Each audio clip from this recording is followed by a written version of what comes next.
Bismillahirrahmanirrahim. Assalamualaikum warahmatullahi wabarakatuh. Waalaikumsalam warahmatullahi wabarakatuh. Coba teteh sapa lagi, salam lagi teh. Burung gagak makan cabai rawit, cakep. Kalau Nabila Pantun bilangnya cakep, bisa apa enggak? Bisa. Ada burung gagak makan cabai rawit, cakep. Yang datang jamaahnya banyak, jawab salam Dina tadi masih sedikit. Boleh diulang lagi salamnya? Boleh. Boleh diulang lagi salamnya Bapak? Biar kali ini jawab salamnya pada kompak, semangat. Nabila mau salam pakai pantun. Kalau pantun bilangnya kurang kompak. Kalau pantun bilangnya cakep. Haji Sulan jualan bubur, cakep. Yang jawab salam mudah-mudahan rezekinya semakin subur. Assalamualaikum warahmatullahi wabarakatuh.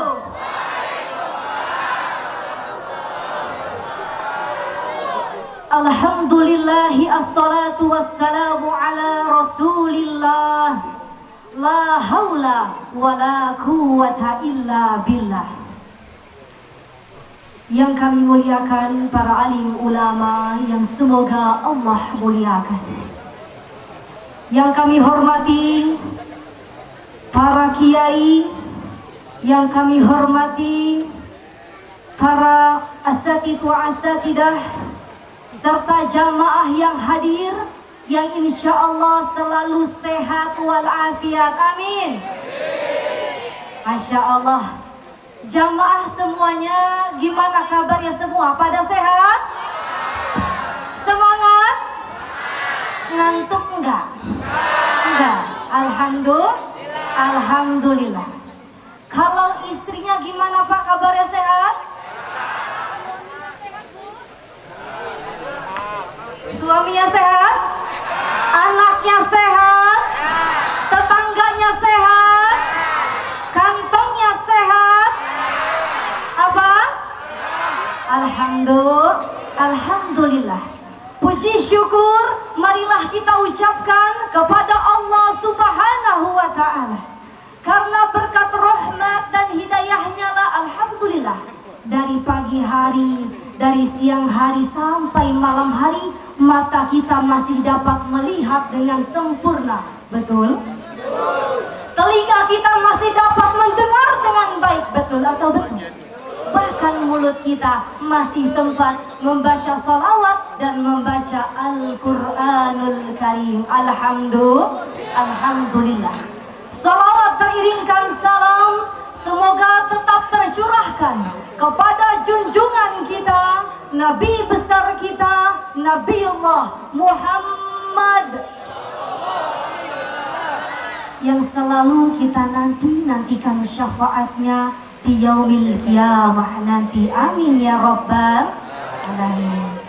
Sebelum Dina mulai tausiah, Dina pengen memperkenalkan diri, boleh? Di sini sudah pada kenal atau belum? Belum? Yang sudah ada? Ada yang sudah, ada yang belum.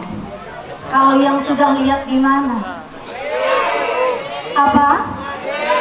Indosiar. Acara apa? Sudah benar acaranya, acara aksi. Tapi ngomong-ngomong, pada SMS apa enggak kemarin? Kenapa? SMS. Ada yang SMS, ada yang enggak. Pantesan kemarin Dina masuk zona wassalam sampai 4 kali. Terima kasih Bapak, hatur nuhun pisan ya. Sampai 4 kali dipanggil. Alhamdulillah. Alhamdulillah, perkenalkan, nama saya Dina Nur Atika. Siapa Bu, Pak? Dina Nur Atika.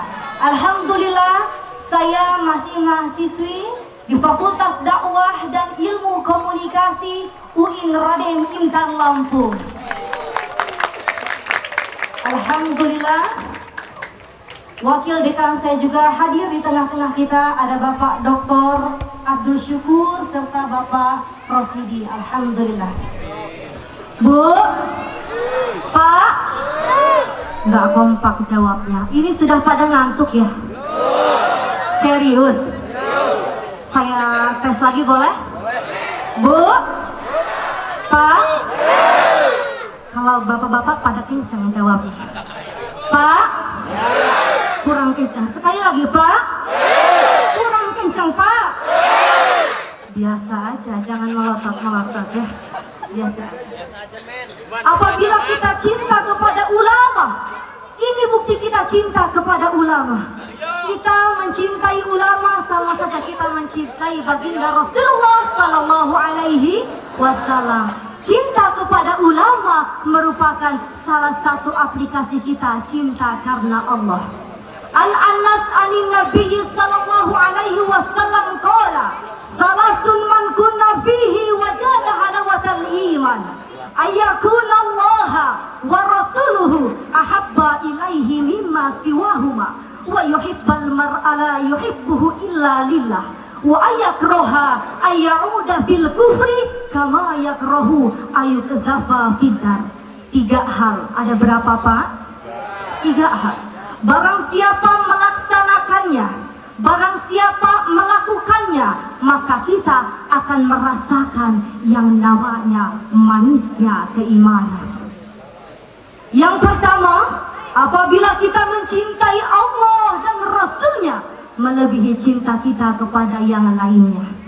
Kira-kira hadirin sudah cinta dengan Allah dan Rasulnya melebihi dengan yang lainnya belum? Sudah. Kalau sudah, alhamdulillah. Yang kedua, apabila kita mencintai sesuatu karena siapa, Pak? Cinta istri karena, cinta suami karena, cinta anak karena, cinta ulama karena, semuanya karena Allah, semata-mata libtirati mardotillah, semata-mata mencari ridhonya Allah Subhanahu wa ta'ala. Dan yang ketiga, apabila kita benci kepada kekufuran, sebagaimana bencinya kita jika dilemparkan ke dalam api neraka. Jadi insya Allah apabila kita melakukan itu, insya Allah akan merasakan yang namanya manisnya keimanan. Apabila kita cinta kepada ulama, insya Allah maka akan bertambah pula kecintaan kita kepada baginda Rasul.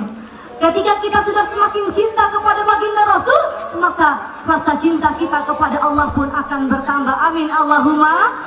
Amin Allahumma. Masya Allah. Di sini mau lanjut atau mau terus atau udahan? Lanjut. Ngomong-ngomong ini hadirin sudah kesemutan berapa kali? Berapa kali? 4. Banyak amat ya. Insya Allah. Nanti akan ada ceramah dari Teteh Nabila. Kalau Dina di sini pemanasannya aja ya Bu ya. Ya Pak ya. Boleh? Lanjut?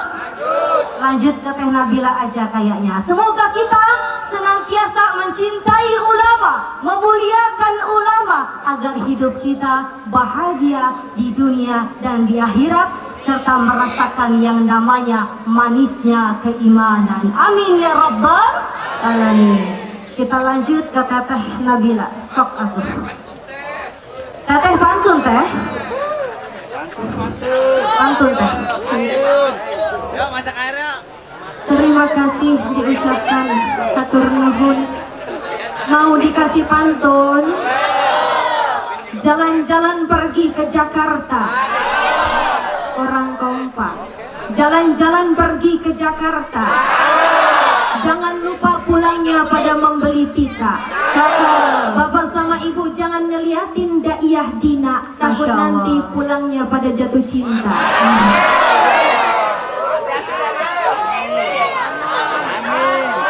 Kepada yang saya sayangi, saya hormati, saya ta'zimi, keluarga besar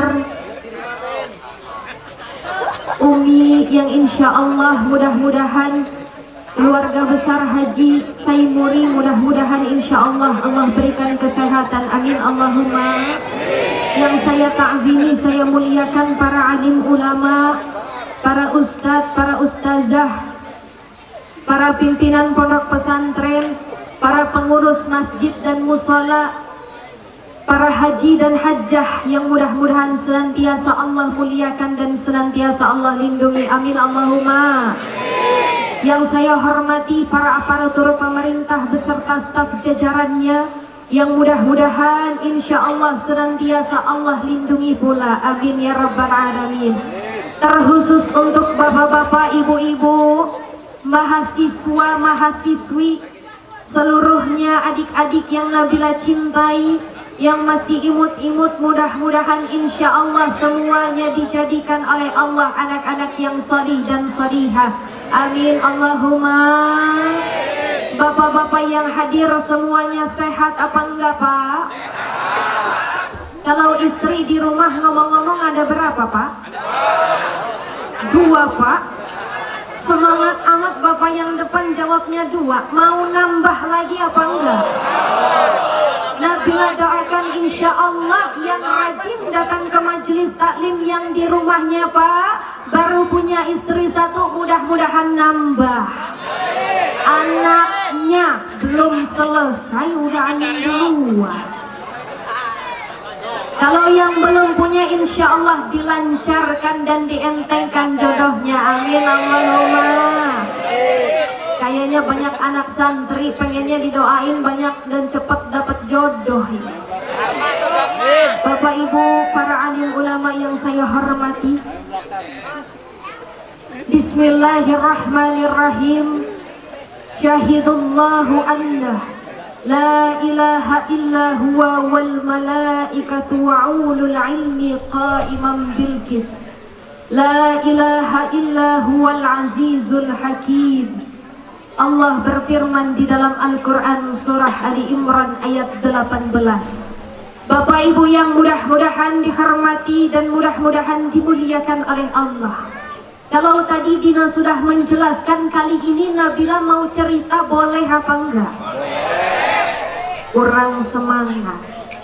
Ngomong-ngomong pada ngantuk apa enggak Pak? Nabila mau kasih tahu Bapak Ibu, hati-hati kalau lagi di majelis taklim ngantuk. Biasanya setan itu lagi rajin-rajinnya ngipas-ngipasin di sebelah kanan sama kiri. Coba ditengok dulu kanan sama kirinya ada apa enggak setannya itu. Biasanya kalau lagi di majelis ilmu, majelis zikir ngantuk, matanya udah mulai ngangguk-ngangguk gitu. Ada enggak yang tadi begitu?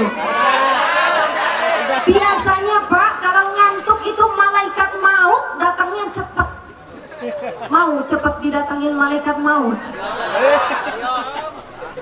Kita tutup dengan sebuah cerita yang kalau pernah dengar anggap ini sebagai review ilmu. Kalau seandainya belum pernah dengar, anggap ini sebagai tambahan iman. Kisah ini adalah sebuah kisah nyata tentang seorang pemuda yang ada di kota Suriah, Damaskus. Pernah ke Damaskus Pak? Belum pernah ke Damaskus? Sama, Nabila juga belum pernah. Kisah ini diberikan judul dengan nama kisah sebuah terong. Ibu-ibu tahu sama terong? Kalau dimasak disambelin enak nggak itu terong? Jadi pada sebuah cerita pada zaman dahulu ada seorang anak muda Pak. Jadi pada zaman dahulu ada sebuah masjid yang namanya Masjid At-Taubah. Ketika zaman para tabi'in masjid ini ada. Jadi di Masjid At-Taubah itu ada seorang ulama, ada seorang syekh, ada seorang kiai yang tinggal di masjid mengajarkan ilmu agama di masjid. Jadi pada suatu ketika datang seorang anak muda mendatangi syekh tersebut, ulama tersebut sambil berkata, wahai syekh, wahai ulama, wahai kiai, saya ingin mengatakan bolehkah saya tinggal di masjid ini bersamamu? Saya mengajar di sini, belajar ngaji sama dirimu, wahai ulama, wahai kiai. Bolehkah, kata anak muda ini? Pak, serius banget ngeliatinnya.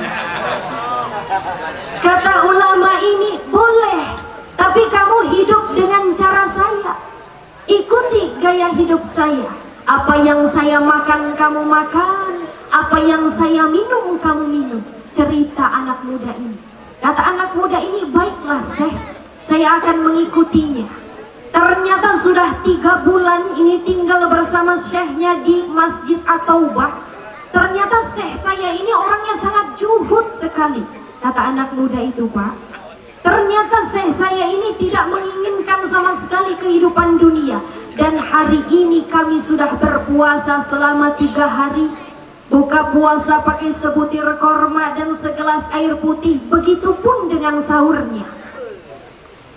Sudah 3 hari.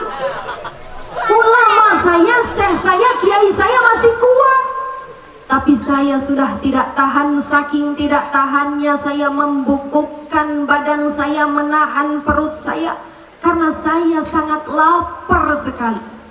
Dalam keadaan lapar seperti ini, setan datang mengacaukan pikiran saya.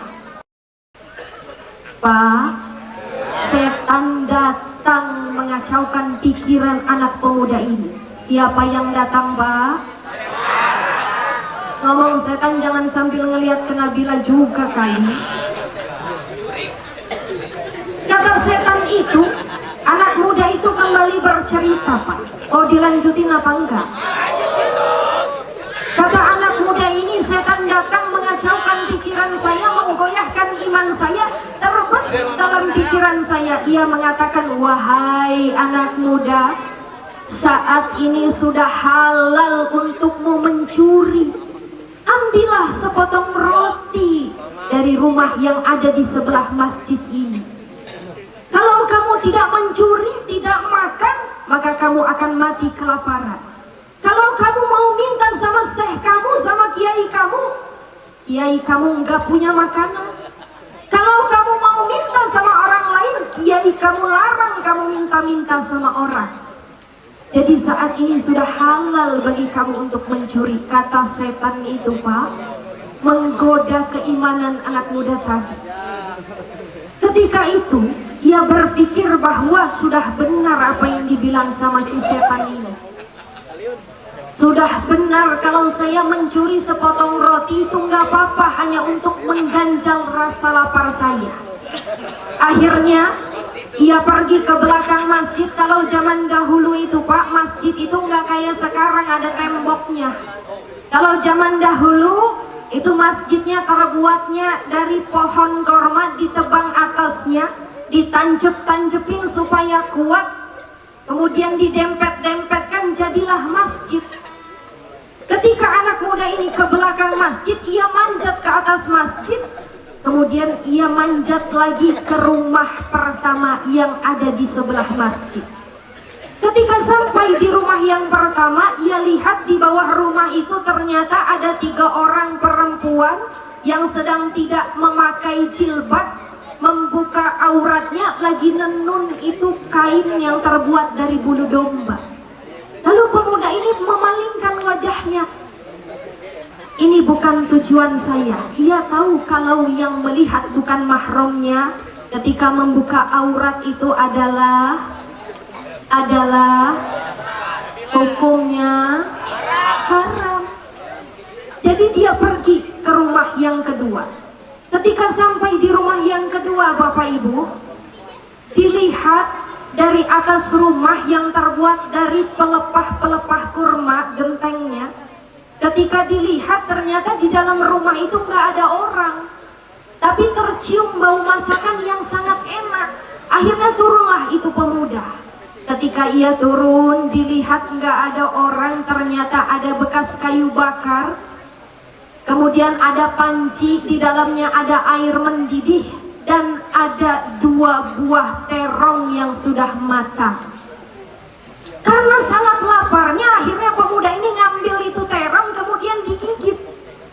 Saat sedang dikunyah sama pemuda ini, timbullah rasa takwanya kepada Allah, timbullah rasa ketakutannya kepada Allah. Lagi dikunyah itu terong Pak, belum sempat ditelan langsung dia berkata, subhanallah, setan telah menggoda saya, setan telah mengacaukan iman saya bakal mengerjakan 3 dosa sekaligus tanpa saya sadari.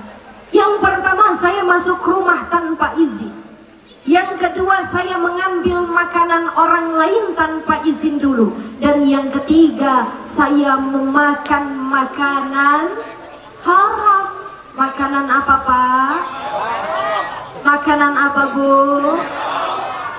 Kata sang pemuda ini, tidak mungkin Allah akan membuat saya mati kelaparan sementara saya meninggalkan makanan yang haram. Ya teringat ucapan ulamanya, ya teringat ucapan kiainya bahwa yang namanya mencuri itu adalah perbuatan yang haram, tidak boleh dilakukan. Karena kecintaannya pada ulama, ia ingat senantiasa nasihat ulamanya. Kemudian ia buang itu terong, ia lemparkan, kemudian ia pergi lagi, balik lagi ke masjid. Ketika sampai di masjid, mau dilanjutin apa enggak ini ceritanya? Ketika sampai di masjid, Bapak Ibu, ternyata di masjid itu sedang ada pengajian. Saking laparnya perut itu anak muda, sampai-sampai enggak kedengeran apa itu yang dijelaskan dengan kiainya. Begitu selesai pengajian, kiai saya sedang duduk di kursi, kata pemuda itu. Tidak berapa lama kemudian datanglah seorang wanita bercadar, pakai jilbab yang besar. Kemudian ia datang menemui guru saya, ulama saya, kiai saya. Ketika sang wanita itu berkata sambil kiai saya menundukkan pandangannya, tidak lama kiai saya mengangkat wajahnya dan melihat ke arah saya, lalu dia berkata, wahai muridku, kemarilah. Maka datanglah saya, kata anak muda itu. Ketika datang, ulamanya itu, kiainya itu bertanya, Pak, wahai anak muda, apakah engkau sudah menikah? Enggak nanya sama bapak. Kata anak muda itu, belum. Ditanya lagi untuk yang kedua kalinya, apakah kamu mau menikah? Anak muda itu tidak menjawab. Ditanya lagi sama kiainya, apakah kamu mau menikah? Dia masih tidak menjawab. Ketika ketiga kalinya ditanya, apakah kamu mau menikah? Kemudian anak muda itu berkata, wahai kiai, wahai guruku, setelah Allah hidup saya bergantung pada Anda. Apa yang Anda makan saya makan, apa yang Anda minum saya minum. Dan saat ini sudah 3 hari kita berpuasa karena kita tidak mempunyai makanan. Kalau saya mau menikah, mau saya belikan makanan dari mana istri saya? Kata kiainya, Pak, wahai muridku, ini ada perempuan di sebelah saya yang baru meninggal sama suaminya. Telah habis masa iddahnya 4 bulan 10 hari. Dia ditinggalkan harta yang cukup oleh suaminya. Dia tidak ingin kalau seandainya nanti ada fitnah. Jadi dia minta carikan jodoh dan saya anggap kamu tepat. Kamu mau menikah? Orang kompak, kamu mau menikah? Kata anak muda tadi, mau.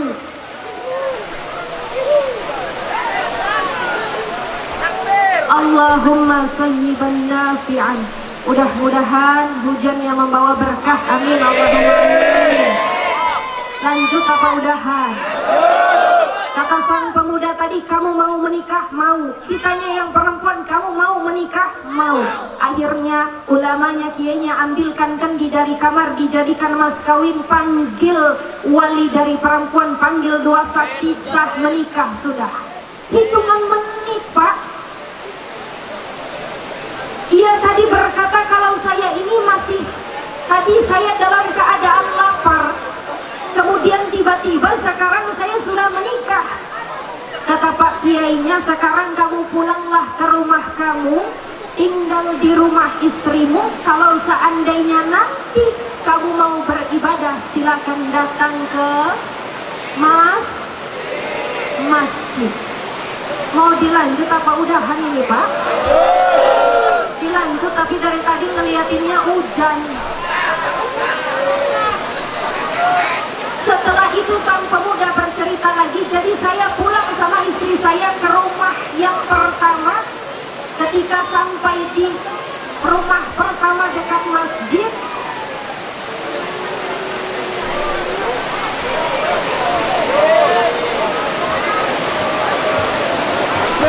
Bapak Ibu, ketika sampai di rumah yang pertama ternyata dilewati oleh istri tersebut. Ketika sampai di rumah yang kedua, istrinya masuk.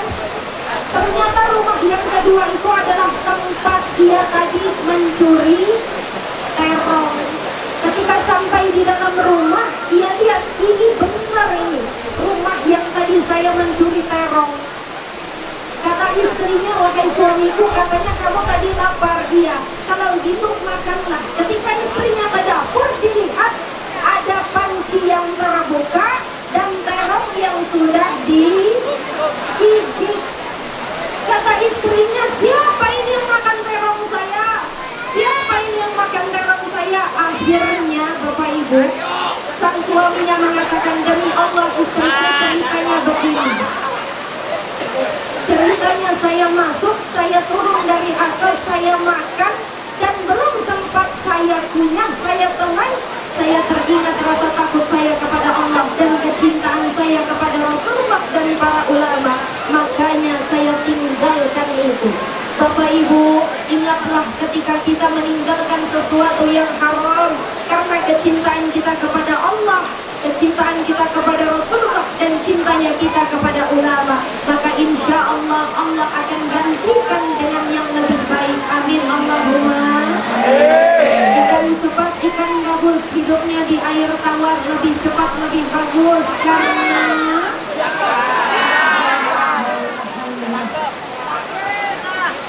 tausiah yang sangat luar biasa. Semoga bermanfaat buat kita semua ya Pak ya.